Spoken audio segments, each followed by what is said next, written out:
각 국가의 수도는 다른 도시들보다 번성한 곳입니다. 수도인 도시에는 권력과 부가 집중되어 있어서 많은 사람이 그곳으로 몰려듭니다. 그래서 도시의 거리에는 항상 사람들로 북적북적합니다. 그리고 수도에는 크고 웅장한 건축물들로 가득 채워져 있습니다. 역사적으로 유서가 깊은 건축물들이 도시의 곳곳에 있으며 부의 상징으로 세워진 화려한 건축물들도 즐비하게 서 있습니다. 그래서 시골에서 살던 사람들이 수도인 도시에 가면 감탄하고 놀라기 마련입니다. 저도 고향에서 서울에 처음 왔을 때 적잖이 놀랐던 기억이 있습니다.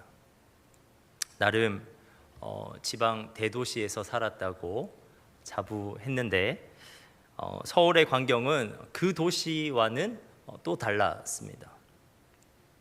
특히 빌딩의 높이가 달랐습니다. 제가 서울에 와서 처음 내린 지하철역이 하필이면 강남에 있는 역삼역이었는데 빌딩이 참 많았습니다. 고개를 꺾어도 꼭대기를 볼 수 없는 빌딩이 있다는 것이 신기했습니다. 그래서 그때 어렸을 때인데 도대체 빌딩이 몇 층짜리인지를 확인하기 위해서 막 창문 수를 막 헤아리고, 그런데 중간에 까먹어서 못 세고 그랬던 적이 있습니다. 그런데 그런 빌딩이 또 하나가 아니었습니다. 여러 개였고 그런 빌딩이 숲을 이루고 있었습니다. 그러한 빌딩 숲을 바라보면서 그리고 그 광경을 감탄하고 있는 제 모습을 보면서 제가 촌사람이라는 것을 실감하였습니다. 그런데 오늘 본문을 보면 제자들도 이제 갈릴리 촌사람인데 제자들도 예루살렘의 성전 건물을 보면서 감탄하고 있습니다. 1절을 보면 한 제자가 이제 성전을 나가면서 그 건물들을 둘러보고 예수님께 이렇게 말하고 있습니다. 1절 말씀입니다. 예수께서 성전에서 나가실 때에 제자 중 하나가 이르되 선생님이여 보소서, 이 돌들이 어떠하며 이 건물들이 어떠하니까. 이 성전은 예루살렘에서도 가장 장엄한 건물이었습니다. 이 성전은 솔로몬 성전과 스룹바벨 성전에 이어서 세 번째로 건축된 회록 성전이었습니다. 당시 성전은 그 터가 예루살렘 전체 면적의 6분의 1에 달하는 엄청난 건물이었고요. 그리고 기원전 19년부터 성전의 골격만 8년에 걸쳐서 세웠고 그 후 수십 년간 보수 및 확장 공사를 계속하고 있는 건물이었습니다.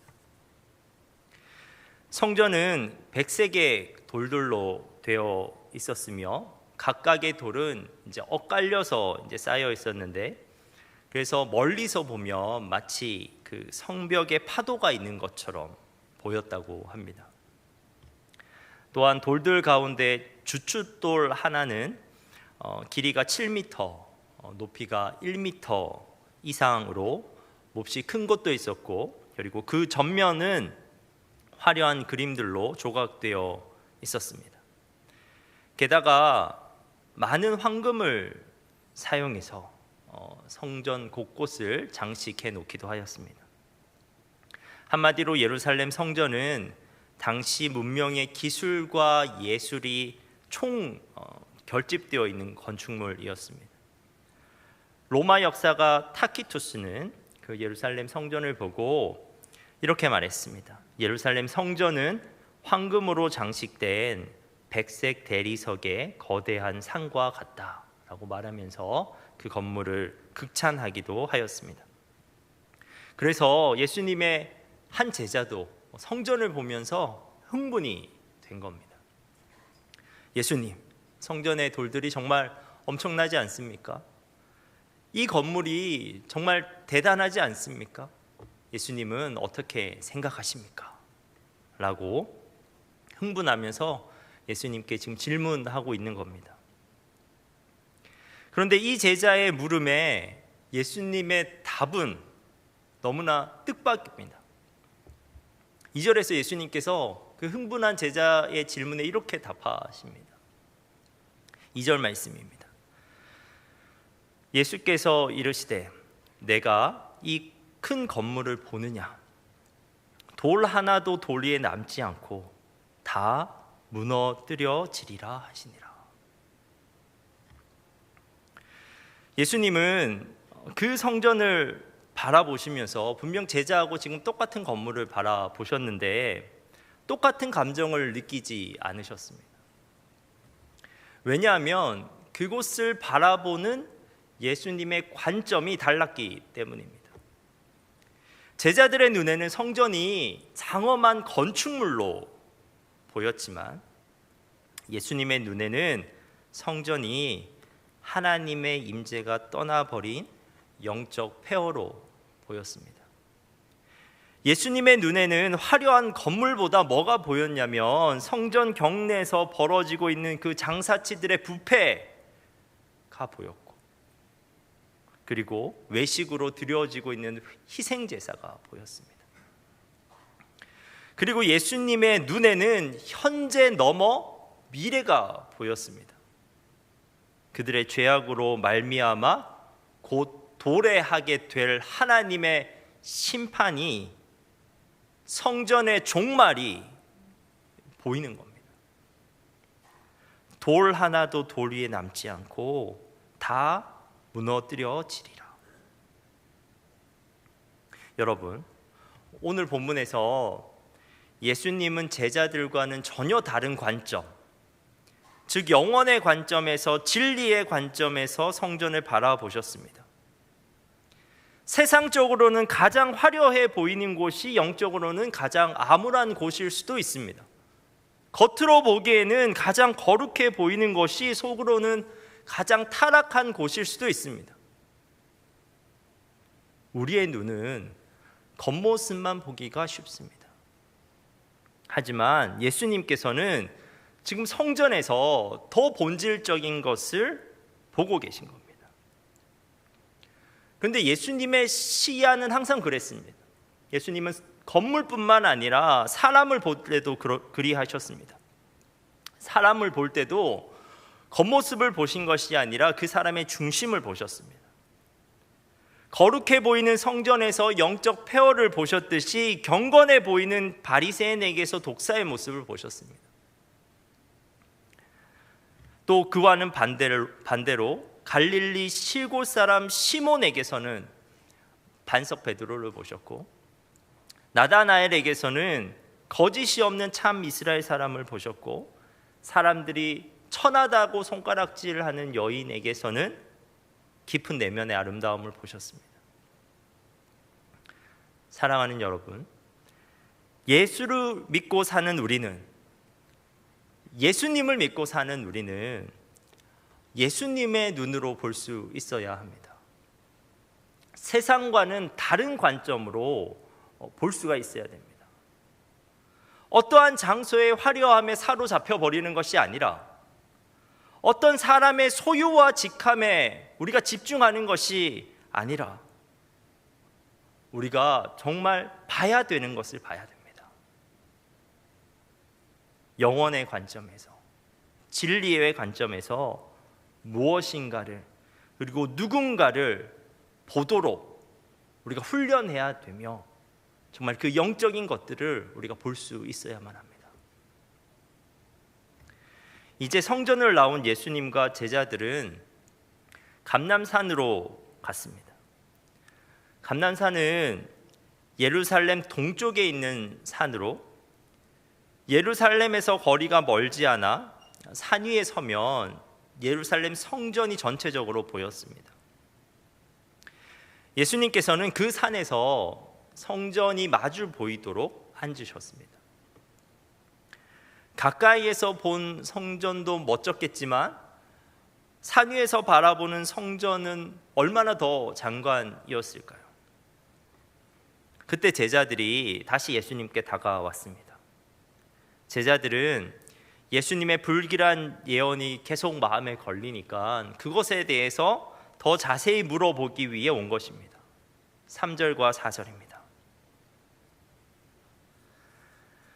예수께서 감람산에서 성전을 마주 대하여 앉으셨을 때 베드로와 야고보와 요한과 안드레가 조용히 묻되 우리에게 이르소서 어느 때에 이런 일이 있겠사오며 이 모든 일이 이루어지려 할 때 무슨 징조가 있사오리까? 4명의 제자는 지금 예수님께 2가지 질문을 하고 있는 겁니다. 하나는 종말의 시기에 관한 것이고 또 한 가지는 그때의 징조에 관한 것입니다. 이에 예수님께서는 5절 이하에서 이 질문에 답하십니다. 그런데 예수님께서는 예루살렘 성전의 종말 시기에 대해서는 철저하게 침묵하십니다. 다만 그날 이전에 일어날 징조들에 대해서 말씀하십니다. 오늘 본문 5절부터 13절까지는 4가지 징조가 언급되고 있습니다. 먼저는 5절과 6절에서 예수님께서는 거짓 그리스도의 출현에 대해서 말씀하십니다. 종말 이전에 자신을 자칭 그리스도라고 하는 사람들이 나타나서 많은 사람들을 미혹하게 되리라 말씀하십니다. 그리고 7절과 8절 상반절에서는 정치 사회적 혼란에 대해서도 말씀하십니다. 민족 간의 전쟁이 일어나겠고 나라 간의 전쟁이 일어나겠고 국내적으로 국제적으로 다양한 분쟁들이 일어나게 될 것이라고 말씀하십니다. 그리고 8절 하반절에는 자연재해에 대해서도 언급하십니다. 지진과 기근이 잇따라 발생하여 많은 사람이 고통을 받게 될 것이라고 말씀하십니다. 그런데 그뿐이 아닙니다. 이렇게 온 백성이 겪을 재난 말고도 예수님을 믿는 각 성도가 당할 시련이 있다고도 말씀하십니다. 바로 믿음으로 인한 박해입니다. 단지 예수님을 믿는다는 이유만으로 고발당할 것이고 권력을 가진 자 앞에서 신문을 받게 된다는 것입니다. 심지어 가족 구성원 안에서도 믿지 않는 가족이 믿는 가족을 고발하여 죽음에 이르게 하는 일까지도 벌어질 것이라고 말씀하십니다. 그런데 여러분, 우리는 종말의 때에 일어나게 될 징조들을 보면서 한 가지 유의해야 될 점이 있습니다. 그것은 징조가 곧 종말이 아니라는 것입니다. 7절을 볼까요? 난리와 난리의 소문을 들을 때에 두려워하지 말라. 이런 일이 있어야 하되 아직 끝은 아니니라.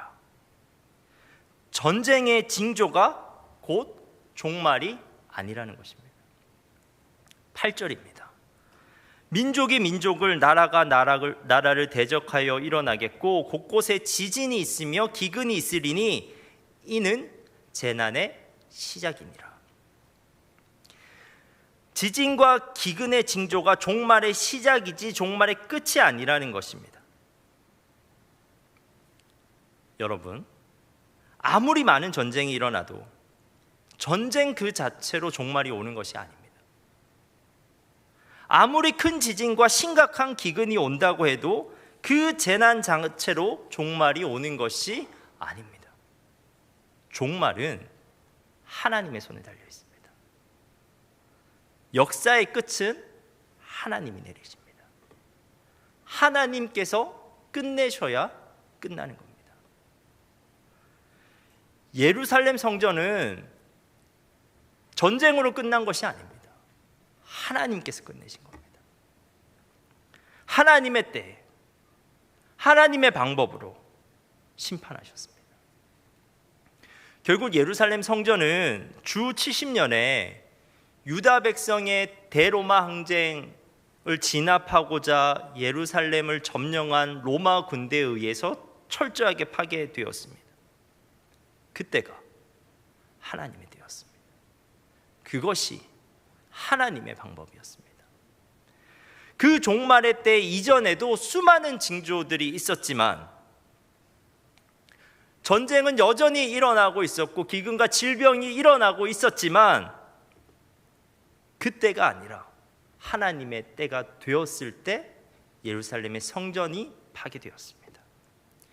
그 징조 자체를 보면서 종말의 때와 종말의 방법을 가늠할 길은 없습니다. 다만 그 징조를 보면서 언제 어떻게 올지 모르는 종말을 준비할 수 있는 겁니다. 제자들의 질문에 대한 예수님의 답변은 단순히 여러 가지 징조를 나열하는 것에 있지 않습니다. 예수님의 주된 관심이 뭐냐면, 왜 그렇게 징조들에서 자세히 알려주시냐면 그 징조들을 보면서 그러한 상황에서 제자들이 어떻게 해야 할 것인지를 가르치고 싶으신 겁니다.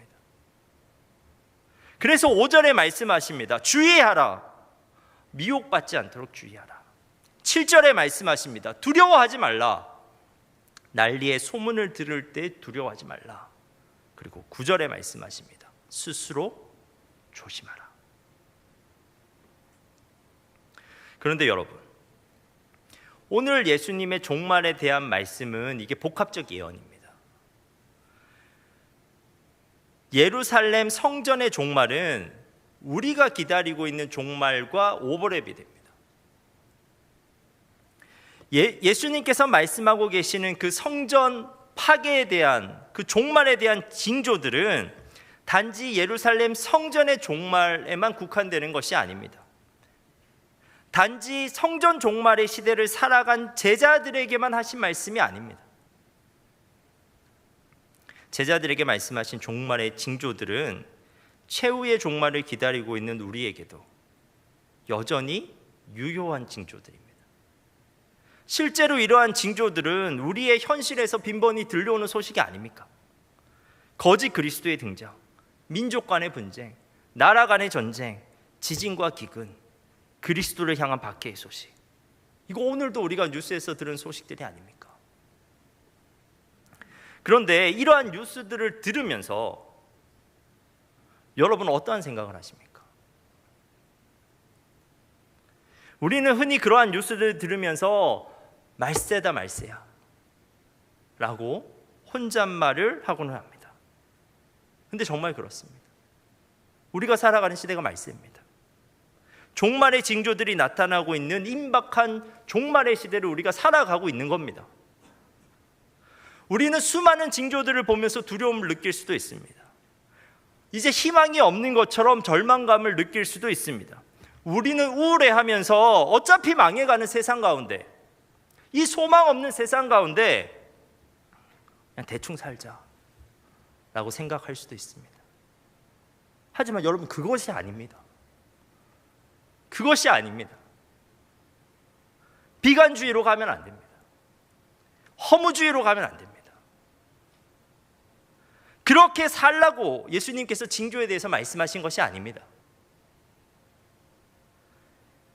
그 징조들을 보면서 종말이 임박했다는 것을 깨닫는 것이 중요합니다.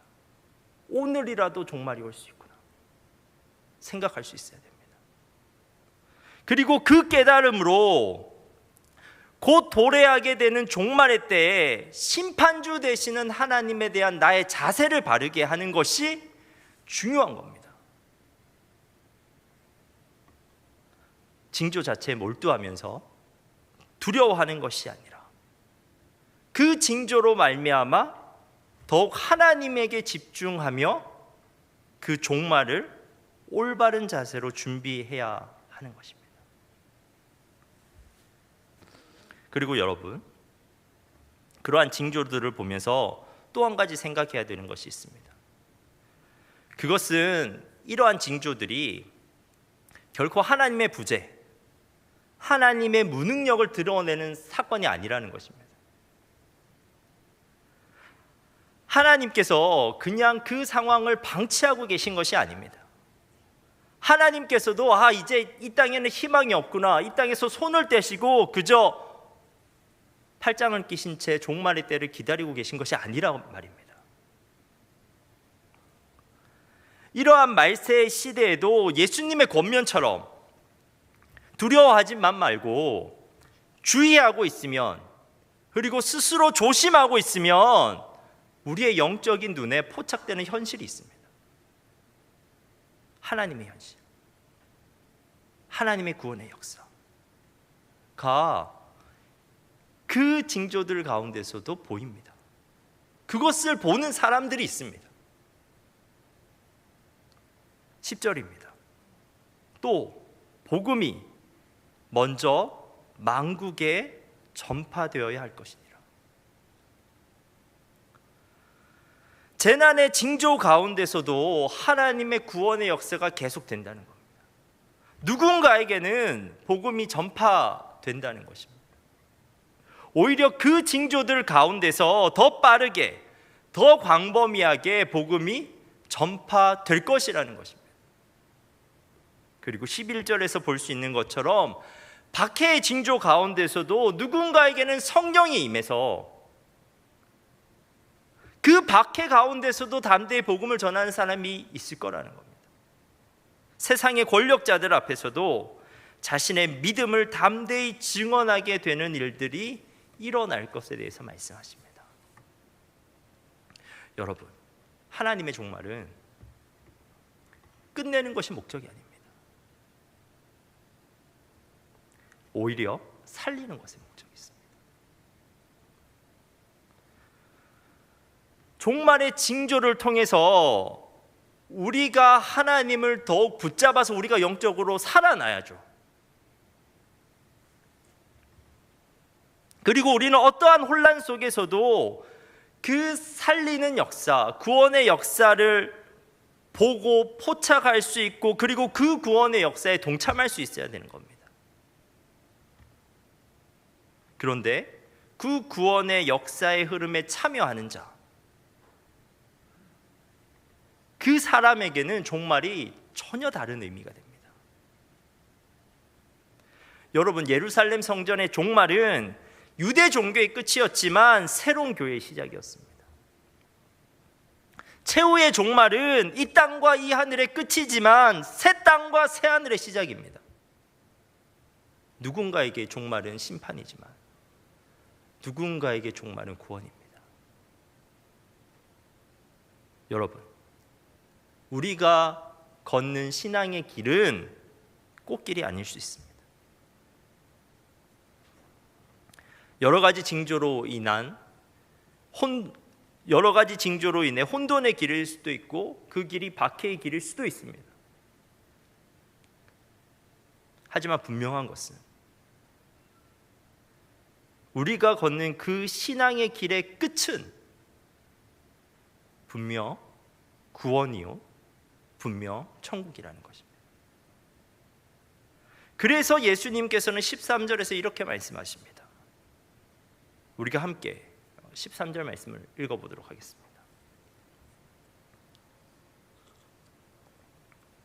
13절 말씀입니다. 또 너희가 내 이름으로 말미암아 모든 사람에게 미움을 받을 것이나 끝까지 견디는 자는 구원을 받으리라. 사랑하는 여러분, 핵전쟁 자체가 종말을 가져오는 것이 아닙니다. 엄청난 기후적 재난 자체가 종말을 가져오는 것이 아닙니다. 처음으로 이 세상을 만드신 하나님께서 끝내시는 겁니다. 징조의 소식들이 들려올 때 우리는 어떻게 살아야 합니까? 두려워하지 말고, 두려워만 하지 말고 스스로 주의하여 하나님을 더욱 바라봐야 합니다.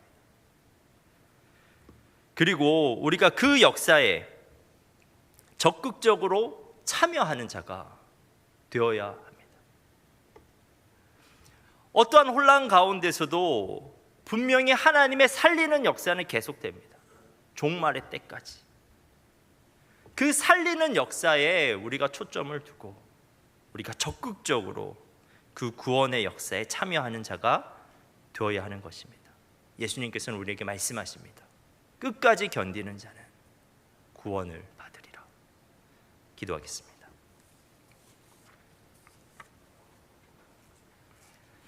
하나님, 우리가 종말의 징조들을 보면서 그저 절망하는 것이 아니라, 그저 두려워 떠는 것이 아니라 그 종말의 심판주 되시는 하나님을 바라보게 하옵소서.